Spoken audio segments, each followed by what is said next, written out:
Hello ವೀಕ್ಷಕರೇ, ನಮಸ್ಕಾರ. ತಮ್ಮೆಲ್ಲರಿಗೂ ಮತ್ತೊಮ್ಮೆ ಭಾಗ್ಯ ಟಿವಿಗೆ ಸುಸ್ವಾಗತ ಕೋರ್ತಾ ಇದ್ದೀವಿ. ಭಾಗ್ಯ ಮತ್ತೆ ಗಿರೀಶ್.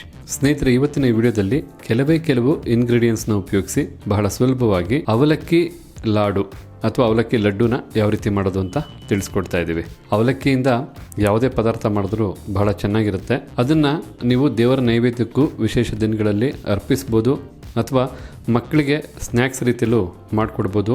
ಅಷ್ಟೆಲ್ಲ ಯಾಕೆ, ಮನೇಲಿ ಏನಾದರೂ ಕುರುಕುಲು ತಿಂಡಿ ಇರಬೇಕಲ್ವಾ, ಅದಕ್ಕೂ ಈ ಅವಲಕ್ಕಿ ಲಾಡು ಬಹಳ ಹೊಂದ್ಕೊಳ್ಳುತ್ತೆ. ಹಾಗೆ ಬನ್ನಿ, ಅವಲಕ್ಕಿ ಲಾಡು ಮಾಡೋದಕ್ಕೆ ಏನೆಲ್ಲ ಪದಾರ್ಥಗಳು ಬೇಕು, ಹಾಗೆ ತಯಾರು ಮಾಡ್ತಕ್ಕಂಥ ವಿಧಾನ ಹೇಗೆ ಅಂತ ನೋಡ್ಕೊಳ್ಳೋರಂತೆ. ಅವಲಕ್ಕಿಯ ಲಡ್ಡು ಮಾಡೋದಕ್ಕೋಸ್ಕರ ಮೊದಲಿಗೆ ಒಂದು ಬಾಣಲಿನ ಬಿಸಿ ಮಾಡ್ಕೊಳ್ತಾ ಇದ್ದೀವಿ.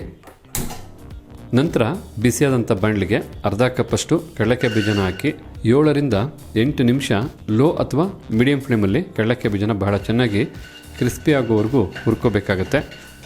ಈ ರೀತಿಯಾಗಿ ಉರಿಬೇಕಾದ್ರೆ ಯಾವುದೇ ಕಾರಣಕ್ಕೂ ಕಡಲೆಕಾಯಿ ಬೀಜನ ಸೇಯಿಸಬಾರ್ದು. ಆದ ಕಾರಣ ಲೋ ಅಥವಾ ಮೀಡಿಯಂ ಫ್ಲೇಮಲ್ಲಿ ಹುರ್ಕೊಂಡ್ರೆ ಸಾಕಾಗುತ್ತೆ. ಹೀಗಿಲ್ಲಿ ತಾವು ನೋಡ್ತಾ ಇರ್ಬೋದು, ಕಡಲೆಕಾಯಿ ಬೀಜನ ಈ ಒಂದು ಹದಕ್ಕೆ ಹುರಿದಾಯಿತು. ಈ ಹದಕ್ಕೆ ಕಡಲೆಕಾಯಿ ಬೀಜನ ಹುರಿದಾದ ನಂತರ ಹುರಿದಂಥ ಕಡಲೆಕಾಯಿ ಬೀಜನ ಮತ್ತೊಂದು ತಟ್ಟೆಗೆ ಹಾಕೋಬೇಕಾಗತ್ತೆ. ಕಡಲೆಕಾಯಿ ಬೀಜ ಚೆನ್ನಾಗಿ ಹುರಿದಾಗಿದೆ, ಕಡಲೆಕಾಯಿ ಬೀಜ ಬಿಸಿಯಾಗಿದೆ, ತಣ್ಣಗಾಗಬೇಕು. ತಣ್ಣಗಾದ ನಂತರ ಈ ಕಡಲೆಕಾಯಿ ಬೀಜನ ಪುಡಿ ಮಾಡ್ಕೋಬೇಕಾಗತ್ತೆ. ಕಡಲೆಕಾಯಿ ಬೀಜನ ಹುರಿದಾದ ನಂತರ ಅದೇ ಬಿಸಿಯಾದಂಥ ಬಾಣಲಿಗೆ ಸರಿಸುಮಾರು 1 ಕಪ್ ಅಳತೆಯ ಗಟ್ಟಿ ಅವಲಕ್ಕಿನ ಹಾಕೊಳ್ತಾ ಇದ್ದೀವಿ. ಈ ಗಟ್ಟಿ ಅವಲಕ್ಕಿನ 2ರಿಂದ 3 ನಿಮಿಷ ಲೋ ಫ್ಲೇಮಲ್ಲೇ ಹುರ್ಕೋಬೇಕಾಗತ್ತೆ. ಆಲ್ಮೋಸ್ಟ್ ಆಲು ನಾವು ತೊಗೊಂಡಿರ್ತಕ್ಕಂಥ ಎಲ್ಲ ಪದಾರ್ಥನೂ ಇದೇ ರೀತಿಯಾಗಿ ಹುರ್ಕೊಂಡು ತದನಂತರ ಪುಡಿ ಮಾಡಿಕೊಂಡು ಲಾಡುನ ಸಿದ್ಧ ಮಾಡಬೇಕು. ಈಗಿಲ್ಲಿ ನಾವು ಗಟ್ಟಿ ಅವಲಕ್ಕಿನ 2ರಿಂದ 3 ನಿಮಿಷ ನೀಟಾಗಿ ಬಿಸಿ ಮಾಡ್ಕೊಂಡಾಯಿತು. ಅರ್ಧ ಕಪ್ಪಷ್ಟು ಹುರುಗಡ್ಲೆನ ಅವಲಕ್ಕಿ ಜೊತೆನೇ ಸೇರಿಸಿ ಮತ್ತೆ 1 ನಿಮಿಷ ಹುರ್ಕೊಂಡು ಬಿಸಿ ಮಾಡ್ಕೋಬೇಕಾಗತ್ತೆ. ಯಾಕೆಂದರೆ ಹುರುಗಡ್ಲೆ ಆಲ್ರೆಡಿ ಕ್ರಿಸ್ಪಿಯಾಗೇ ಇರುತ್ತೆ. 1 ನಿಮಿಷ ಹುರ್ಕೊಳ್ಳೋದ್ರಿಂದ ಪುಡಿ ಮಾಡ್ಕೊಳ್ಳೋದಕ್ಕೆ ಹೆಲ್ಪ್ ಆಗುತ್ತೆ. ತಾವಿಲ್ಲಿ ನೋಡ್ತಾ ಇರ್ಬೋದು, ಈಗ 1 ನಿಮಿಷ ನಾವು ಚೆನ್ನಾಗಿ ಹುರುಗಡ್ಲೆನ ಹುರಿದಾಯಿತು.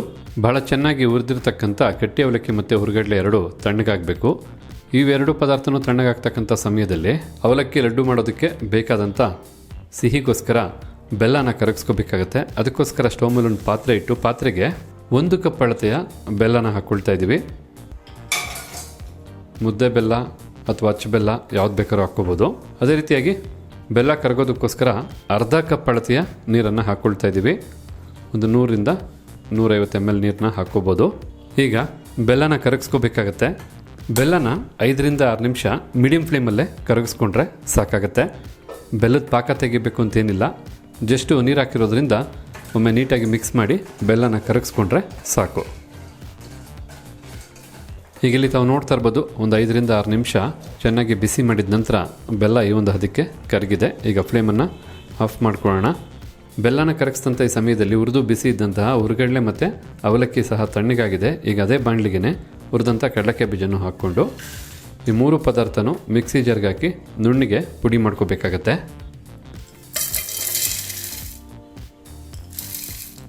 ಹುರಿದಂಥ ಪದಾರ್ಥನೆಲ್ಲ ಮಿಕ್ಸಿ ಜಾರ್ಗೆ ಸೇರಿಸಾದ ನಂತರ 2 ಏಲಕ್ಕಿ ಕಾಯಿನ ಈ ರೀತಿ ನೀಟಾಗಿ ಸಿಪ್ಪೆ ತೆಗೆದು ಏಲಕ್ಕಿ ಕಾಯಿ ಬೀಜನ ಹಾಕ್ಕೊಳ್ತಾ ಇದ್ದೀವಿ. ಈಗ ಈ ಎಲ್ಲ ಪದಾರ್ಥನೂ ಬಹಳ ನುಣ್ಣಿಗೆ ಪುಡಿ ಮಾಡ್ಕೋಬೇಕಾಗತ್ತೆ. ಈಗ ಇಲ್ಲಿ ತಾವು ನೋಡ್ತಾ ಇರ್ಬೋದು, ಈ ಒಂದು ಹದಕ್ಕೆ ಮಿಕ್ಸಿ ಜಾರಿಗೆ ಸೇರಿಸಿದಂಥ ಪದಾರ್ಥನೆಲ್ಲ ಪುಡಿ ಮಾಡಾಯಿತು. ಈ ರೀತಿ ಇದನ್ನು ಪುಡಿ ಮಾಡಿದ ನಂತರ ಈಗ ಮತ್ತೆ ಬಾಣಲಿಗೆ ನಾವು ಮೊದಲೇ ಬಿಸಿ ಮಾಡಿ ಕರಗಿಸಿದಂಥ ಬೆಲ್ಲದ ನೀರನ್ನು ಅಥವಾ ಬೆಲ್ಲದ ಪಾಕನ ಸೋದಿಸ್ಕೋಬೇಕಾಗತ್ತೆ.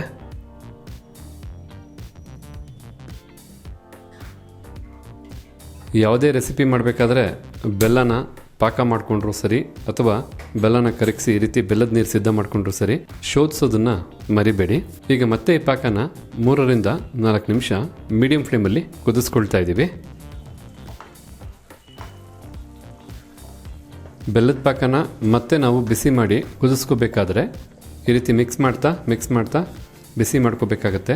ಬೆಲ್ಲದ ಪಾಕ ಸ್ವಲ್ಪ ಗಟ್ಟಿ ಹಾಕಬೇಕು. ಹೀಗಿಲ್ಲಿ ಮೀಡಿಯಂ ಫ್ಲೇಮಲ್ಲೇ ಬೆಲ್ಲದ ಪಾಕನ 3 ನಿಮಿಷ ಚೆನ್ನಾಗಿ ಮಿಕ್ಸ್ ಮಾಡ್ತಾ ಬಿಸಿ ಮಾಡಾಯಿತು. ಈಗ ತಾವಿಲ್ಲಿ ನೋಡ್ತಾ ಇರ್ಬೋದು, ಸರಿಸುಮಾರು ಏನಿಲ್ಲ ಅಂದರೂ 2 ಟೇಬಲ್ ಸ್ಪೂನ್ ಆಗುವಷ್ಟು ಒಣ ಕೊಬ್ಬರಿನ ಈ ರೀತಿ ಭಾಳ ಚಿಕ್ಕದಾಗಿ ಪೀಸ್ ಮಾಡಿ ತದನಂತರ ಬಾಣಲಿಗೆ ಹಾಕ್ಕೊಳ್ತಾ ಇದ್ದೀವಿ. ಬಾಯಿಗೆ ಸಿಕ್ಕೋಂಗಿರಬೇಕು, ತುರಿದಾಗ್ತಕ್ಕಂಥ ಅವಶ್ಯಕತೆ ಇಲ್ಲ.